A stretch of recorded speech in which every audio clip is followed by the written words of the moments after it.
Today, I want to share with you 5 signs that your life is about to change.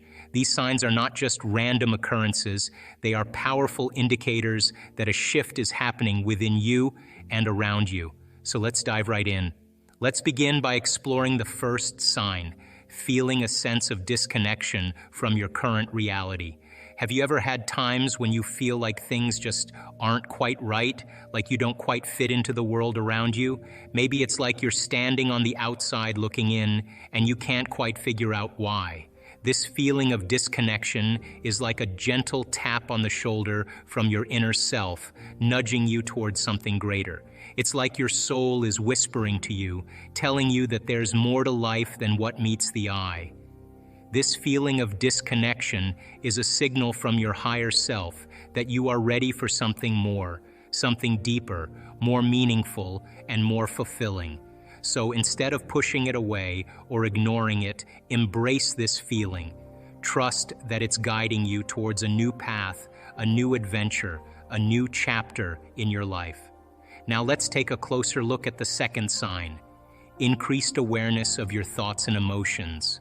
Imagine being like a detective, but instead of solving crimes, you're unraveling the mysteries of your own mind and heart. That's what increased awareness of your thoughts and emotions is all about. As you embark on a journey of transformation, you'll find yourself becoming more attuned to your inner world. It's like turning on a flashlight in a dark room. Suddenly, you can see things more clearly. You'll notice when negative thoughts arise like clouds passing through the sky, and you'll have the power to shift them into positive ones, like rays of sunshine breaking through. This heightened awareness is a powerful tool on your journey towards self-discovery and personal growth. It's like having a compass that guides you towards your true north.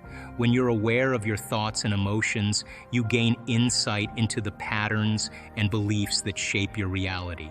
And with this awareness comes the power to change and create the life you desire. But how exactly do you increase awareness of your thoughts and emotions? It starts with mindfulness, the practice of being fully present in the moment, without judgment or attachment.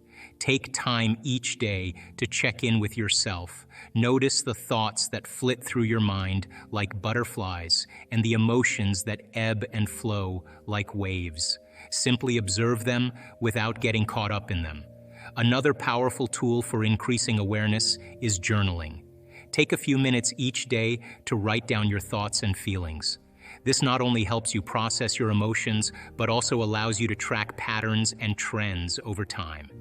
You might be surprised by what you discover about yourself. Now, let's explore the third sign, synchronicities and meaningful coincidences. Have you ever experienced moments where it seems like the universe is sending you a message? Maybe you bump into someone you haven't seen in years, only to find out they have the perfect opportunity for you. Or perhaps you stumble upon a book that seems to speak directly to your soul. These are what we call synchronicities and meaningful coincidences. But what exactly are synchronicities? They're like little winks from the universe, nudging you in the right direction. Pay attention to the signs and symbols that appear in your life, no matter how small or insignificant they may seem. These synchronicities are not just random occurrences, they are messages from the universe guiding you towards your highest potential. Think of synchronicities as breadcrumbs leading you down the path of your destiny. Whether it's meeting the right person at the right time or stumbling upon a book that resonates with your soul, trust that these synchronicities are not mere chance encounters. They are divine interventions orchestrated by the universe to help you fulfill your purpose. Now, you might be wondering, how can you recognize these synchronicities when they occur? The key is to stay open and receptive to the signs around you. Be mindful of your surroundings and trust your intuition. Sometimes synchronicities can manifest in subtle ways, a feeling, a hunch, or a sudden insight.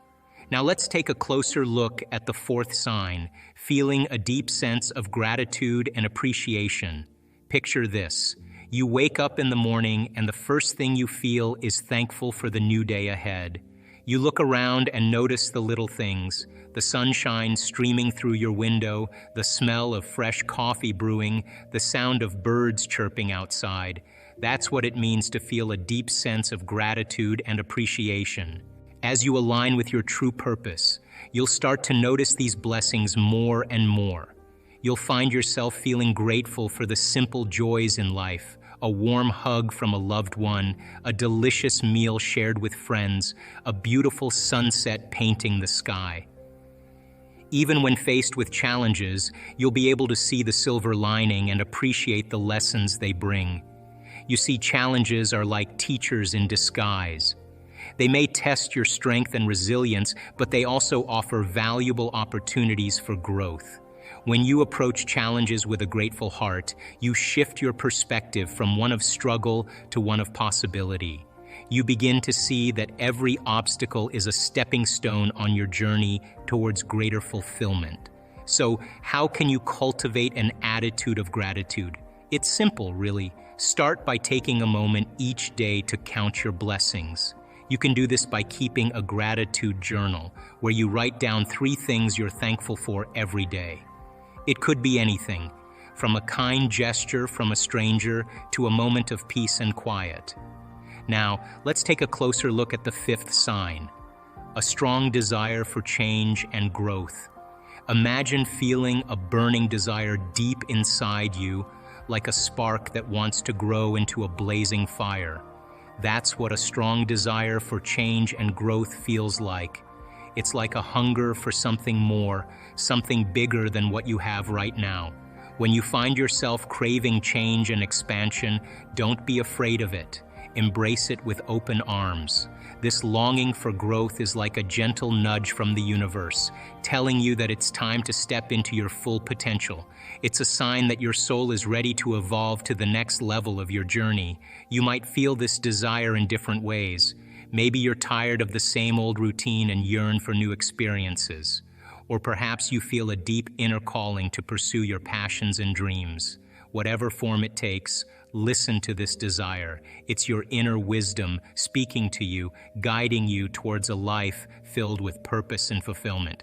Now, trusting in your inner wisdom is key. It's like having a compass that always points you in the right direction. When you trust yourself, you can navigate through life's twists and turns with confidence. So listen to that voice inside you and follow where it leads. But it's not just about listening, it's also about taking action. Take inspired action towards your dreams and goals. Break out of your comfort zone and explore new possibilities. Whether it's starting a new hobby, pursuing further education, or making a career change, trust that you have the power to create the life you desire. The only way to predict your future is to create it. You hold the pen to your own story. So dare to dream big and set your intentions for the life you want to live. Visualize your dreams as if they've already come true and take steps every day to bring them into reality. Yes, it might be scary at times. Change can feel uncertain and challenging. But know that with every step you take towards growth, you're moving closer to the life you've always imagined. So, embrace the journey, embrace the growth, and embrace the change. So, there you have it, signs that your life is about to change. Embrace these signs as opportunities for growth and transformation. Remember, you have the power to create the life of your dreams. Trust in the process, stay present, and watch as miracles unfold in your life. Now, you're giving your body that energetic boost. Now, everybody's done this. The moment you've said that, no one can talk you out of it. No person, no thing, no experience. You're possessed by it. So then what happens next? You start writing down all the choices you need to make, all the things you got to do, all the goals and experiences you want in your future. And every time you write one of those goals or experiences down, you start to feel more of those emotions. And now you're basically assembling more of your future. Now, the astute person does something really amazing. They start learning more information. You want to be wealthy? Study wealthy people. You want to be healthy? Study healthy people. As you begin to gain more knowledge, you're adding more stitches into the three-dimensional tapestry, and you got more raw materials to dream in new ways. Now here's the part that is the most important. Take out a piece of paper and say, what thoughts do I have to stop thinking? I can't. I'll start tomorrow. I'm too hard. I don't feel like it. I have a headache. I gotta go to sleep. I'm tired. List those thoughts and become so conscious of those thoughts that you would never let one of those thoughts slip by your awareness, unchecked by you. Can I say something about that? I want to jump in on that. One of the powers of writing those thoughts down is you completely eliminate and weaken their influence over you. They become minimized when you write them. They lose their power over you when you grab control of them by writing them down. It's a significantly powerful exercise is to write down those thoughts. From a neuroscientific standpoint, what's called metacognition, because the moment you can observe the thought and become conscious of it, you're no longer the program. Your consciousness observing the program, and you begin to literally objectify your subjective self. And now you're pulling out. So then write down the choices you have to stop making. Look at the things you have to stop doing. Are you complaining? Do you make excuses? Do you blame other people? What do you do? List those things and be really honest with yourself. What experiences do you have to stay away from certain people at certain times of the day? Stay away from them so that you are not in the environment that triggers it. And now here's the most important point. Write down those emotions that keep you anchored to the past, because those emotions are literally residue from the past chemically. So then the moment you start feeling suffering, the moment you start feeling guilt, the moment you start feeling unworthy, the moment you start feeling despair, the moment you start feeling any of those emotions, you're back in your past and you can't see the future. You're thinking within those emotional states. And we've looked at enough brain scans to say that when you think within a certain emotion, you're going to make your brain worse. This research on memory says that 50% of what you talk about in the past isn't even the truth, that you don't have the same brain then. So you make stuff up, which means now you're reliving a past that you didn't even have just to embellish it, to produce the emotions, to reaffirm your limited state. Well, the best way to predict your future is to create it, not from the known, but from the unknown. And that void, that unknown, is the perfect place to create from. Now, why is this dangerous? Because when you're living in survival 70% of the time, there's better chances in survival from running from the unknown than embracing the unknown, right? If there's a predator out there, you hear something around the corner and you can't see it, that's an unknown. You're gonna run. You're not gonna go, and it's not a time to trust. It's not a time to open your heart. It's not a time to communicate, here kitty, kitty. It's not a time to do that. It's a time to run. You'll never trust the unknown in that state. So if people are living by these emotional states of survival, they're never going to want to step out into the unknown because they can't predict the future. So they'd rather hold on to what they have. Turns out that those emotions of stress are highly addictive. They give us a rush of adrenaline, rush of energy. And so people use the problems and conditions in their lives to reaffirm their addiction to that emotion so they can remember who they are as a somebody. So then if your thoughts can turn on the stress response and the stress chemicals are addictive, then we become addicted to our own thoughts. So then stepping out into that unknown is where true greatness happens, because that's where the person begins to say, what thoughts do I want to fire and wire in my brain? What behaviors will I want to demonstrate in my new life? Can I rehearse them in my mind? And the mere process of mental rehearsal, this is neuroscience now, begins to install the circuits in your brain to look like the experience has already occurred. You're priming your brain into the map of the future instead of the record of the past.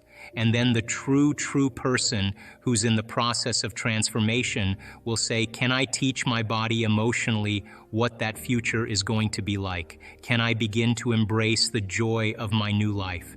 And their body, as their unconscious mind, begins to believe it's in the future instead of in the past. Now, that process is not an overnight process. We don't jump from the old self to the new self. It requires that continuous process of changing our biology. But I can tell you, in observing people who have healed themselves of very serious health conditions, who've healed themselves of some pretty difficult scars from the past, who've overcome addictions, who've created new opportunities and new jobs and new relationships and a new life, had to cross that river. And that is when they're literally, from a biological standpoint, a new personality. And your personality creates your personal reality. That's it. And your personality is made up of how you think, how you act, and how you feel. So the present personality who's sitting here today has created the present personal reality called their life. Which means then, if you want to create a new personal reality, you got to change your personality. And that means you got to start thinking about what you've been thinking about and change it. Look at your unconscious habits and behaviors, what you say, what you do, and become conscious of it, and change them. And look at the emotions that have kept you anchored to the past and decide if those emotions belong in your future. I think the biggest problem is that most people try to create a new personal reality as the same personality, and it doesn't work. So then, as we begin to demystify this, the person starts to say, oh my God, the disease that I have is because it's connected to this personality. Is it possible that if I change my personality, just like a person with a multiple personality disorder who has an allergy to nylon stockings in one personality and type 1 diabetes in another, is it possible then, if I change my personality, that the disease exists in the old personality and I'm literally someone else? Is it possible then, from a biological standpoint, that they're healed and changed? So to answer the question, it's difficult because we're breaking out of a biological mold. It's difficult because most people don't know that they have within their reach all the tools to do it, because they have, number 3, been conditioned on some level to believe that the new hairstyle or the new type of beer they're going to drink or the sports car or whatever it is going to change their state. And that's the hypnosis. And when I wrote The Placebo, You Are the Placebo, the biggest thing that I walked away with after writing that book was how hypnotized and programmed we really are. And that's bothered me ever since I wrote the book, because people watch things in their external environment and they accept, believe, and surrender to that information without any analysis, and they're programmed. And so when you and I start waking up and say no to those programs, and we start to think that we're maybe a little bit more unlimited than we're given credit for, and it's not driven for profits or self-interest, but when people start to wake up and say, hey, I healed myself of this condition, I healed myself of Parkinson's, I healed myself of lupus, I healed myself of cancer, I healed myself of rheumatoid arthritis, I've healed myself of chronic pain, I healed myself of food allergies. Hey, yeah, I was abused as a child. Yeah, that's right, I was beat up by a violent father, and I lived in vulnerability and fear for the last 25 years. But that fear has signaled the wrong gene, and I developed this genetic condition. It's not enough to just have a clear intention, because clear intentions have very little effect on the nature of reality. Most people don't know that they're moving in and out of the quantum field 7.8 times per second, that you're vibrating in and out of the field all the time, and every time you leave, you disappear, and when you come back, you disappear into that field of information, and you come back with information. But if you go out as the same person, you don't bring any new information back. Are you with me? If you look at quantum physics, the physics of possibility, it's really talking about the spiritual aspect of ourselves, because you couldn't explain a miracle, you couldn't explain a biological process, you couldn't explain a simple healing of a cut at this point without understanding the quantum model of reality, and that there are particles, which are matter, it's you and I and everything in this physical world. And then there's energy, and that energy has a consciousness, it has an awareness, and that energy is a field of information that we are an extension of, that we have access to, and that we spend so much of our life looking outside of ourselves instead of looking inside of ourselves, and that we are really conditioned to look just for particles and matter instead instead of energy and information. And truly, when people reach the end of their beliefs or they're facing crisis in their life, that's the moment they start to turn within and start to ask the bigger questions. And if you were astute enough to look at this in moments of contemplation, if you were wanting to hide God anywhere, it would be a good place to hide. It would be within the human being, because everybody's looking outside of themselves, and we look for reasons to change and regulate our emotional states. We think that things and people and external things will really fulfill emotions that we're trying to change within us, and that truly when we start to really investigate who we are and look to see how we do that and demystify it, I think once we start to demystify it, it can become a skill. And so Einstein was a super cool guy because he spent a lot of time inward, and at 12 years old, he asked himself this simple question: if I ride my bicycle at the speed of light and I turn my lamp on, I turn my headlight on, will it go on? So he thought about that question every single day of his life. Every day of his life, he would go out in a boat on a lake as a child and lay on his back in the boat and look up at the sky and think about this. And he was building models of understanding. He was working his best to be able to figure out how light and energy were related. He did it for 10 years. He was possessed by the concept. And finally, he was working as a third-rate clerk in a Swiss patent office, and he was watching this man fix the roof across the way. And he just paused for a moment, and he was watching him, and the moment he was watching him, he got this incredible vision, and he understood how light and energy were related. It was a very abstract vision, and it was so abstract and so dimensional that he had to go back to school to learn the mathematics to be able to explain what he saw. And so it became very interesting, because when Einstein published his papers on relativity, he didn't say like, hey, this person said this and this person said this, and I'm going to footnote this person. He just said, ladies and gentlemen, this is how it is. And it rocked the scientific community, because he didn't really need anybody else as a reference. He had a discovery. And his discovery was so unique, and his brain really was wired for the understanding of light, and light was the ceiling of this reality. And so Einstein and Planck started doing these really interesting experiments where they were taking energy and they were putting energetic impulses into metals. And what they were looking to see is if electrons behave the same way as the very large. In other words, when an apple falls from the tree, it falls in a very specific way. It falls towards the center. It falls towards the larger body.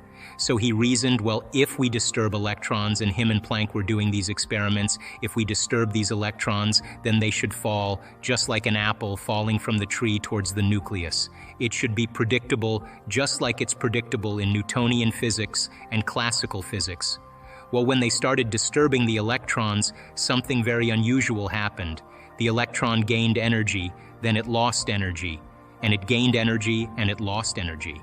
And it gained energy, and it lost energy. And instead of it falling like a ball rolling down a hill, it was like a ball rolling down steps. All of a sudden, they became very aware that the subatomic world, the very tiny, didn't behave like the very large world.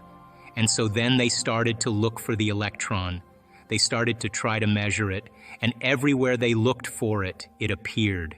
And when they turned their back on it, and they no longer looked to measure it, it went from a particle that collapsed, called collapsing the wave function, back into energy. Now, this was a revolutionary moment, because this meant that subjective mind, your mind has an effect on the objective world. That mind and matter are somehow correlated. And so this birth of quantum physics came along. And this quantum physics experiments say that you cannot do a quantum physics experiment without an observer around. In other words, a mind always has to be present, because it will influence the outcome. You with me? So now that invisible field of spirit, that invisible field of information and energy, somehow you as an individual can influence the nature of reality with your mind. So now Einstein had a lot of trouble with this because he said God doesn't play dice and it doesn't work like this, but his brain was wired for light. And so he had the abstraction and he was getting the download of information, understanding the field of light.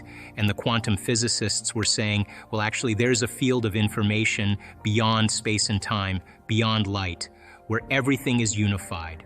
You can take two photons that have been somehow related in a specific atom and shoot them to the opposite ends of the universe. And the moment you affect one photon at the exact same time, the other one is affected.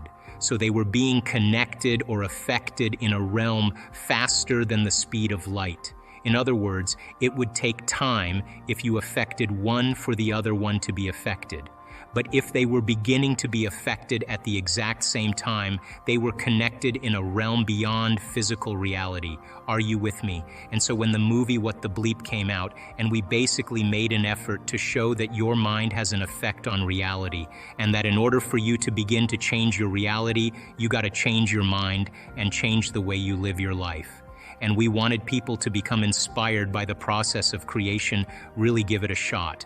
And that independent of your gender, of your race, of the color of your skin, of your intellectual ability, independent of your past, independent of your age, that on some level we are all divine creators. And that these models of reality that have separated individuals have all been built on human beings living in a very limited state of mind.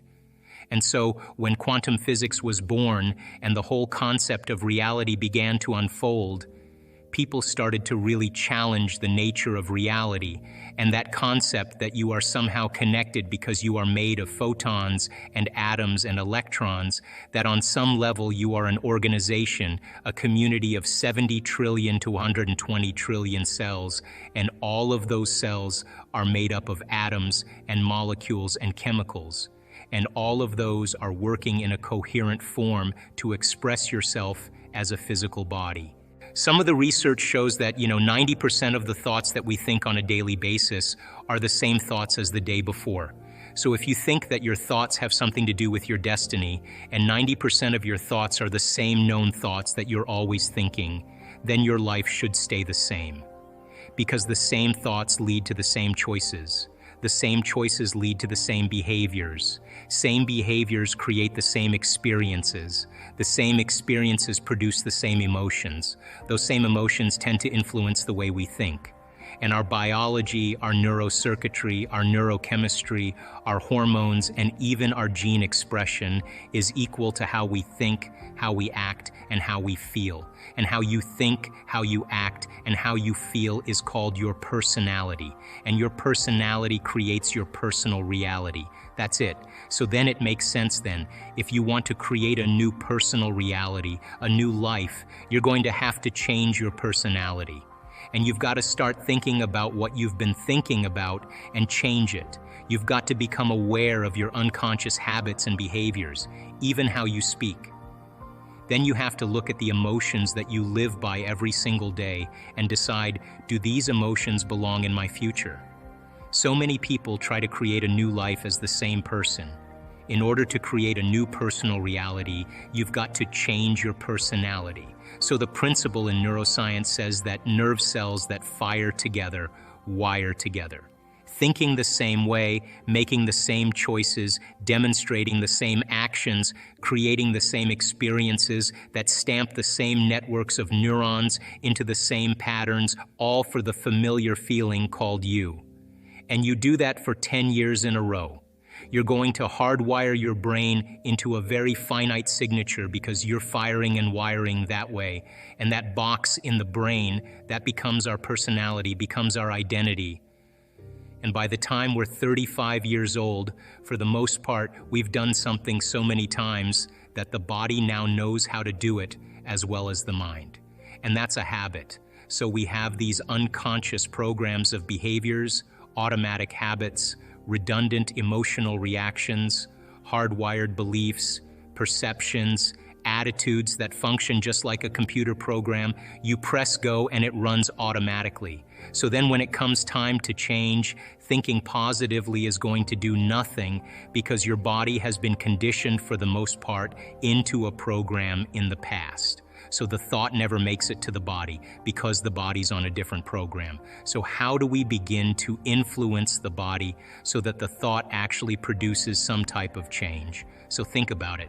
If you think an unhappy thought, you're going to feel unhappy. If you think you're a failure, you're going to feel like a failure. Once you feel like a failure, you're going to think you're a failure. And people get caught in these loops of thinking and feeling and feeling and thinking. And that redundancy is a conditioning process because all you need is an image or a picture or a thought and a feeling, a response, stimulus response. And so the people tend to condition their brain and body into the past.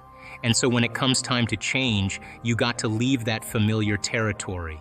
And any choice that you make, if you said, hey, I'm going to eat a better diet, I'm going to wake up early and work out, I'm going to do meditation, the moment you decide to do something differently, get ready, because it's going to feel uncomfortable. It's going to feel unfamiliar. There's going to be some uncertainty. You're not going to be able to predict the next moment. That means you've left your known biology and you're stepping into the unknown. Now, theoretically, that sounds great, but if the body has been conditioned into a familiar feeling, it's in the known. The moment you take it outside the familiarity, it wants to go back to where it's comfortable. So the body starts influencing the mind. And this is where people say, I want you to start your diet tomorrow. Oh, why don't you start working out this evening? You're really never going to change. You're too tired. You have a headache. This doesn't feel right. And this is where people talk themselves out of it. Because if they respond to that thought leads to the same choice, which leads to the same behavior, creates the same experience, produces the same feeling. And then they say, this feels right? No, that feels familiar. So going from one state of mind and body to another state of mind and body, you got to cross a river. And the hardest part about change is not making the same choice as you did the day before. Now, once people understand that they're going to be uncomfortable, then the question is, what thoughts do you want to fire and wire in your brain? What behaviors will you demonstrate in one day? And the act of closing your eyes and rehearsing who you're going to be when you open your eyes begins to install neurological hardware in your brain to look like you've already done it. Now the brain, which is typically a record of the past, now becomes a map to the future. And if you keep doing it, the hardware begins to become a software program. And you start behaving differently. And then if you can teach your body emotionally what the future will feel like, that means then you're not going to wait for your wealth to feel abundant or your success to feel empowered or your new relationship to feel love. In fact, the moment you start feeling abundant, you're generating wealth.